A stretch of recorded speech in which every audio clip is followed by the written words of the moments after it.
그러니까 요새 같은 고물가 시대에 이 정도 스펙에 이 정도 공사로는 저는 굉장히 가성비 있는 공사라고 생각을 합니다. 그래서 총 금액은 3천만 원대로 끊었습니다.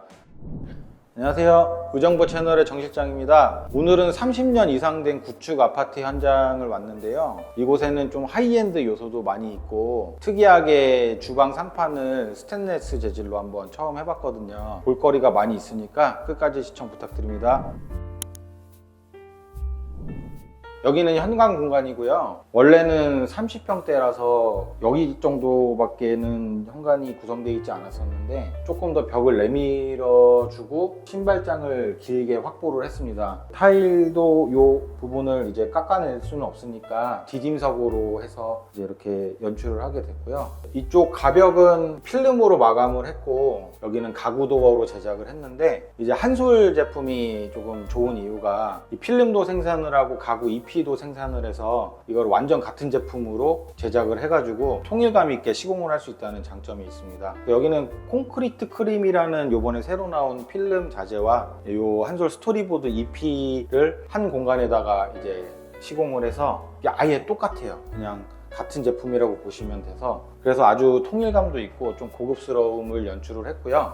가구 안쪽을 보시면은 여기에 고객님이 특별히 주문을 하셔서 여기를 찬넬 형식 선반으로 제작을 해드렸습니다. 이게 보기에도 굉장히 고급스럽고요. 이 높낮이를 자유자재로 조절을 할 수 있다는 장점이 있어서 이 찬넬 선반도 요새 많이 시공을 하시는 것 같고요. 보통 신발장 깊이는 350으로 제작을 많이 하는데 고객님들은 이제 캐리어나 뭐 이런 수납을 좀 중요하게 생각을 하셔서 폭을 40cm 이상으로 제작을 해드렸습니다. 위아래로 조금씩이라도 자유자재로 움직일 수 있기 때문에 커다란 짐 넣기도 편할 것 같고요. 이렇게 한번 인테리어 할 때 참고하셨으면 좋겠습니다. 그리고 굉장히 특이한 게 여기 중문을 보시면은 중문은 굉장히 얇은 프레임의 스윙 중문으로 시공을 해드렸고요. 개방감 있게 천정부터 바닥까지 모두 차지하는 그런 사이즈의 중문으로 시공을 해드렸습니다. 그리고 유리가 조금 많이 독특한데 패브릭 유리라는 건데 한지 같은 느낌이 나요. 실제로 보면은 책상이랑도 잘 어울려서 좀 동양적인 미가 있는 디자인이라서 나무 스타일의 이런 소재랑도 굉장히 잘 어울리고 그리고 개방감도 있고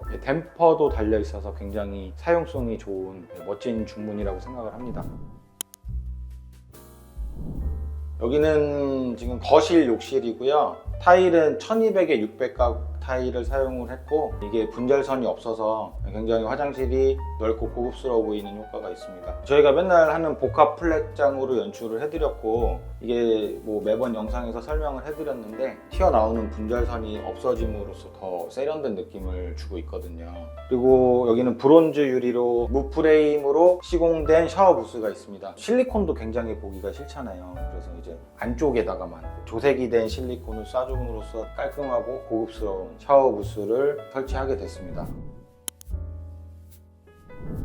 네, 여기는 여러분들이 제일 궁금해하실 거실 공간인데요. 지금 보시다시피 바닥이 구분이 돼 있어요. 여기 좀 재밌는 사연이 있는데 여기 남편분께서는 강아지를 키우시고 아내분께서는 고양이를 키우시는데 이쪽이 강아지 색깔, 이쪽이 고양이 색깔 사이좋게 반반씩 섞어서 시공을 해드렸고요. 네, 이렇게 구정마루라는 같은 회사에서 두 가지 훌륭한 제품을 출시를 해서 정말 다행인 게 이게 회사마다 이 마루 두께가 조금씩 차이가 있어요. 근데 얘네 두 개는 마루 높이가 같아가지고 조화롭게 플랫하게 좀 시공을 할 수 있었고요. 블론테라는 이제 우드 패턴의 제품과 제니라는 사각 타일 패턴의 제품을 설치를 해드렸습니다.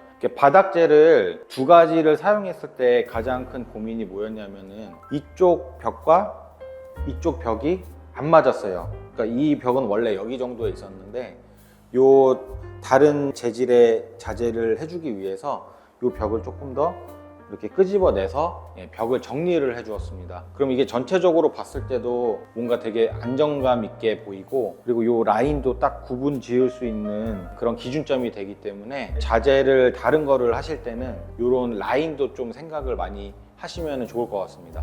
그리고 여기도 좀 재미있는 요소가 이쪽에 확장을 할 때 단을 조금 높여드렸어요. 이 고객님 아이디어고요. 이게 이제 약간 젠 스타일, 약간 동양적인 그런 스타일을 좋아하셔서 여기서 이제 앉아서 차도 마시고 독서도 하고 좌식으로 좀 앉아서 뭔가를 하면은 괜찮을 만한 그런 공간이거든요. 그래서 높이도 딱 사람이 안정감을 느낄 수 있다는 180으로 높이를 높여서 이렇게 뭐 걸터 앉을 수도 있고, 여기다가 등을 하나 달아서 여기다 이제 다도 조그마한 책상 놓고 이제 차도 마실 수 있는 그런 공간을 한번 연출을 해봤습니다.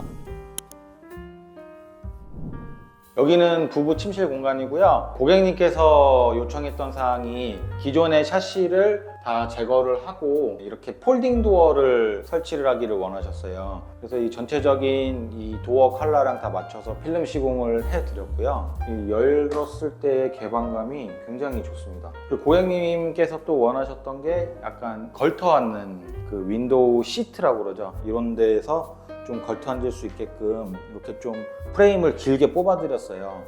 그리고 길게 뽑아드리는 김에 단열도 좀 빵빵하게 PF 보드로 제일 두꺼운 걸로 써가지고 시공을 해드렸고요. 그리고 콘센트 이런 베드사이드라고 하죠. 요 르그랑 제품으로 설치를 해드렸는데 여기서 이렇게 불을 끄더라도 이쪽으로 가서 키면은 켜지는, 이 양방향으로 작동을 하는 스위치를 3로 스위치라고 하거든요. 그래서 동선이 멀어도 각 입구 쪽에다가 설치를 해 두시면은 이쪽에서도 끌 수 있고 저쪽에서도 끌 수 있고, 좀 멀리 있어도 굉장히 쓰기가 편한 3로 스위치라는 거 좀 기억을 하셨다가 나중에 인테리어 하시면은 굉장히 좋을 것 같습니다.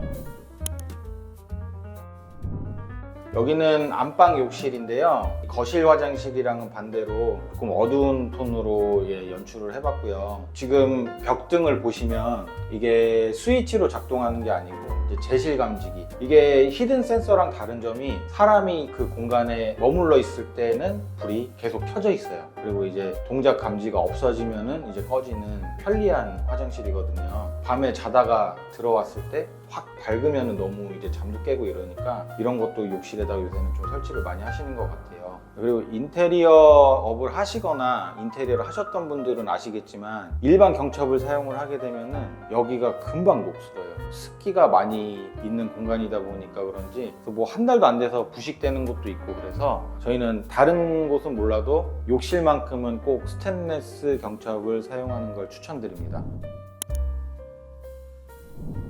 여기는 이 집에서 제일 중요한 주방 공간인데요. 보시면 아시겠지만 상판이 인조 대리석도 아니고 뭐 칸스톤도 아니고 스텐으로 한번 제작을 해봤습니다. 이 상판은 그 백조 깜포르테, 그 백조 회사에다가 의뢰를 해서 주문 제작을 한 상판이고요. 이게 특징이 이 안에 내부는 진짜 깜포르테 900 제품, 기성 제품인데 이 상판과 용접을 해서 아예 일체감 있게 제작을 했습니다. 3mm는 좀 너무 얇은 것 같아서 5mm 스텐 상판 제품으로 가공을 했고요. 보시면은 벽체도 얘는 두꺼울 필요가 없어서 좀 1.2T 정도로 해가지고, 대신 여기를 목공으로 잡지 않으면은 이게 막 이렇게 우글우글 춤을 춰요. 그래서 이쪽도 합판으로 한번 잡아주고 그 다음에 가구 설치를 한 다음에 이 벽체와 상판을 시공을 해주면 되거든요. 이게 실제로 보면은 굉장히 고급스럽고요. 그리고 관리가 쉽다는 장점이 있습니다. 다른 거 이제 인조 대리석이나 이런 거는 김치 국물 같은 거 베거나 이러면 잘 닦이지도 않는데 훨씬 위생적이고 좀 깔끔하다는 그런 장점이 있는데, 스테인리스는 여러분들이 아시는지 모르겠는데 헤어라인이라는 패턴이 있는 게 있고 또 아무 패턴이 없는 그냥 고광택 제품이 있고, 이거는 일부러 기스를 막 많이 낸 것처럼 한 걸 이제 바이브레이션이라고 하거든요. 그래서 요거는 그나마 기스가 나도 커버가 되는 그런 장점도 있습니다. 이제 보통은 이렇게 인코너로 된 싱크장이 굉장히 많은데 저희는 요번에 아웃코너로 한번 짜봤어요. 이랬을 때 장점은 여기에 홈바 같은 공간이 생겨서 커피나 뭐 와인 같은 것도, 와인잔도 걸어놓을 수 있고 다용도로 좀 분위기 있는 주방이라고 저는 생각을 하거든요. 제가 영상에서도 몇 번 언급을 해드렸는데 요 가구 끝쪽은 이렇게 덩그러니 EP로 마감을 해서 이 안에가 비어 보이는 것보다 이런 가벽을 한번 내밀어줘서 이 옆에를 받아주면 조금 더 안정적인 느낌이 들거든요. 이런 것도 인테리어 할 때 굉장히 작은 디테일인데 좀 챙겨가셨으면 좋겠습니다. 네, 여기는 기존에 원래 그냥 방이었는데 세탁과 이제 옷 수납을 동시에 할 수 있는 곳을 런드리룸이라고 하는데요. 요새는 좀 런드리룸을 많이 하는 추세인 것 같아요. 네, 퇴근하자마자 와서 바로 옷도 세탁을 할 수 있고 네, 뭐 속옷과 이런 걸 바로바로 꺼내서 입을 수 있다는 그런 동선이 짧아진다는 그런 장점이 있고요. 여기 이제 세탁기 건조기 자리라고 보시면 되고요. 이쪽은 애벌 빨래를 할 수 있는 그런 공간을 마련을 해드렸어요. 여기 수도 배관 같은 경우는 바로 반대쪽 벽이 기존의 싱크대 자리였어요. 싱크볼이 있는 자리여서 배관이랑 수도를 조금 쉽게 짧은 거리로 뺄 수가 있어가지고 네, 이렇게 여기다가 마련을 해드렸고요. 안에 보시면은 이렇게 배관 공사를 다 모두 진행을 한 상태입니다. 이게 수도 배관 옮기는 게 조금 부담스러워서 고객님들께서 많이 망설이시는 것 같은데 예전보다는 그런 하자가 많이 줄어든 것 같으니까 여러분들도 좀 용기를 내서 한번 이런 편한 공간을 만들어 보시면 좋을 것 같습니다. 네, 이번 현장의 시공 내용으로는 샤시 전체 교체, 주방, 욕실, 바닥 그리고 런드리룸도 만들어 드렸고요. 싱크대 상판을 스테인리스로 시공을 했습니다. 그래서 총 금액은 9천만 원대로 끊었습니다. 그러니까 요새 같은 고물가 시대에 이 정도 스펙에 이 정도 공사로는 저는 굉장히 가성비 있는 공사라고 생각을 합니다. 정말 30년이 넘은 아파트의 황골탈태라고 볼 수가 있는데요. 여기가 좀 이렇게 고급스럽게 멋지게 잘 나온 이유가 고객님과의 소통을 하면서 자기 취향을 확실히 알고 계셨어요. 그런 니즈가 뭔지 정확히 파악을 할 수가 있어서 다양한 요소가 굉장히 조화를 잘 이룬 현장이라고 생각을 합니다. 앞으로 영상으로 좀 자주 찾아뵙고요. 이번 현장 리뷰는 여기서 마치겠습니다. 시청해 주셔서 감사합니다.